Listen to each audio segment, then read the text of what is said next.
Olá, programador, olá, programadora, sejam bem-vindos de volta ao canal. Vamos dar sequência aqui, então, a essa série de vídeos onde estamos resolvendo desafios de código.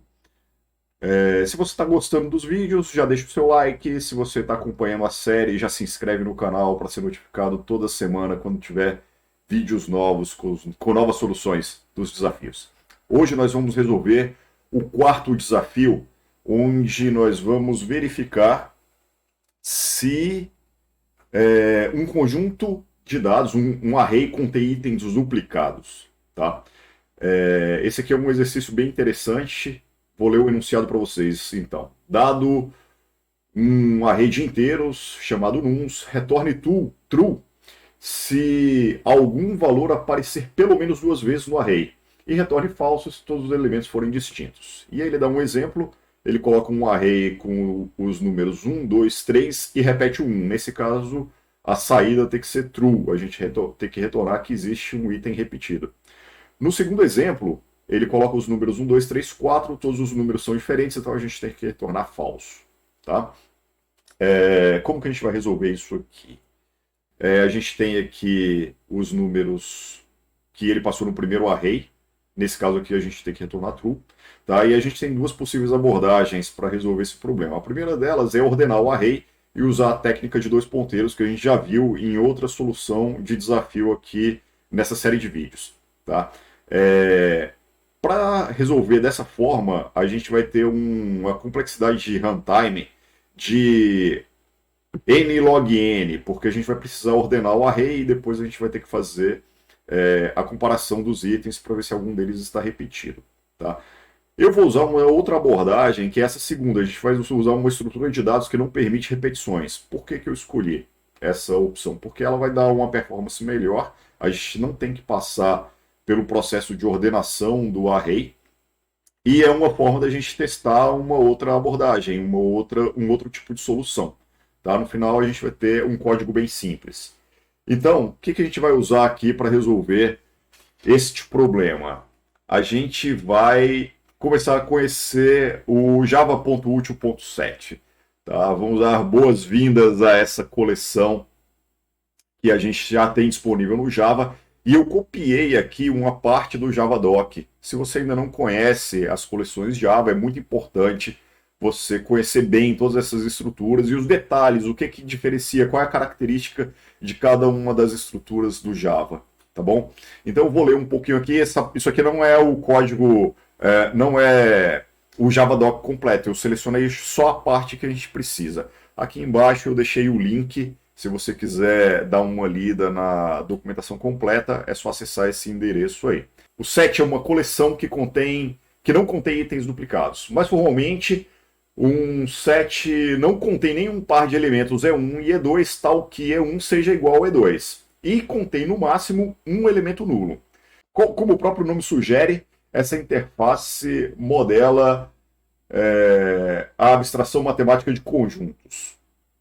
Tá? Então, aqui embaixo eu copiei também para a gente um método que a gente vai usar e uma parte interessante da documentação dele que diz o seguinte: quando a gente vai adicionar um elemento num conjunto, a gente tem um método add que recebe um elemento e retorna um booleano. Tá? E aí, vamos ler esse trechinho aqui. Ó. Se este conjunto já contém um elemento, a chamada deixa o conjunto inalterado e retorna false. Então isso aqui é bem interessante para a gente, se a gente for tentar adicionar os elementos no conjunto usando esse método, pegando todos os itens desse array, olha só como que vai funcionar. A gente vai pegar o primeiro item e vai inserir num conjunto vazio. Ele vai retornar true e vai adicionar o item no conjunto. Funciona legal para a gente. A gente vai passar para o próximo item, vai tentar adicionar o 2. Ele vai adicionar e vai retornar true. Quando a gente tentar adicionar o 3, ele ainda não existe o 3 no conjunto, ele vai adicionar e vai retornar true. Quando a gente for adicionar um novo número aqui, que é o 1, que já existe no conjunto, o que vai acontecer? O método não vai adicionar 1, vai deixar a coleção inalterada e vai retornar false. Tá? É isso que a gente quer. E aí a gente retorna false retorna true no nosso código, porque existe item duplicado. Tá bom? Entenderam a lógica? Então vamos lá para o código, vamos para o IntelliJ, vamos criar uma classe aqui no IntelliJ para representar essa solução.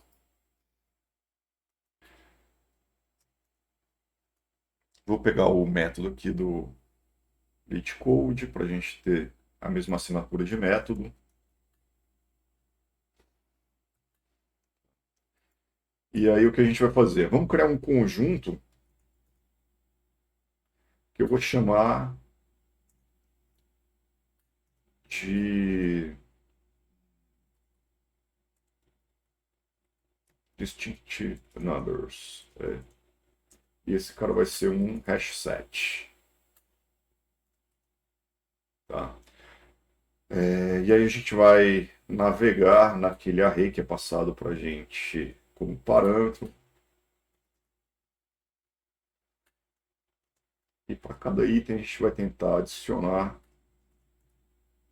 no distinct numbers. If distinct numbers.add n.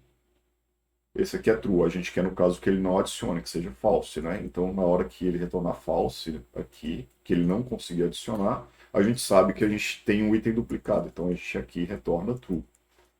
Tá? Se ele passar por todos e não adicionar nenhum duplicado, a gente vai retornar false. E é só isso. Tá feito aí o nosso desafio. Vou escrever como sempre, né? Vou escrever um código aqui para a gente testar. Vou criar um array.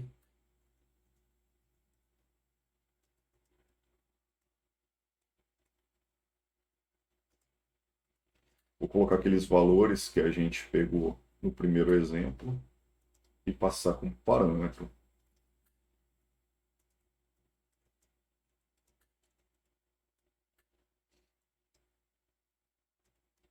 E aí a gente chama aqui o método passando.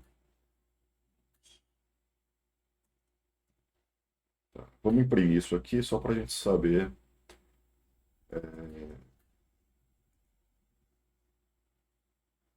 Se executou corretamente ou não. Então, vou até colocar um textinho aqui para facilitar.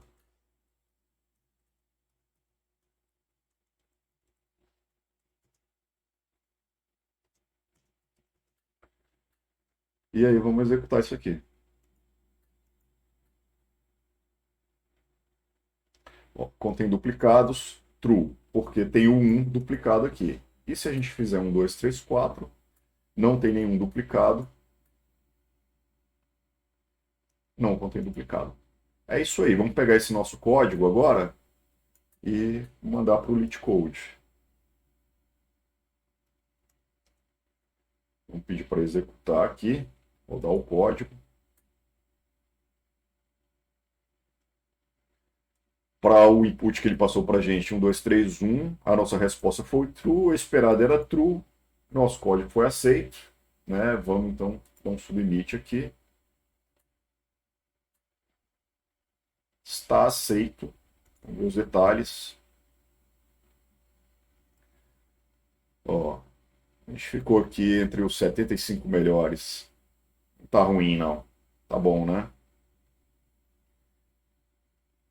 Lembrando para vocês que o nosso objetivo aqui não é bater o 100% aqui, ser o melhor de todos, tá? A gente quer uma solução aceitável e que seja fácil de explicar para vocês, que vocês consigam elaborar a lógica para quando tiver que resolver qualquer tipo de problema desses, tá? Para bater os melhores aqui, os 100%, às vezes a gente tem que fazer muita escovação de bit, não vai ficar um código tão simples de explicar para vocês, tá? Vamos analisar aqui o nosso desempenho. E a gente sempre faz isso, né? Então a nossa complexidade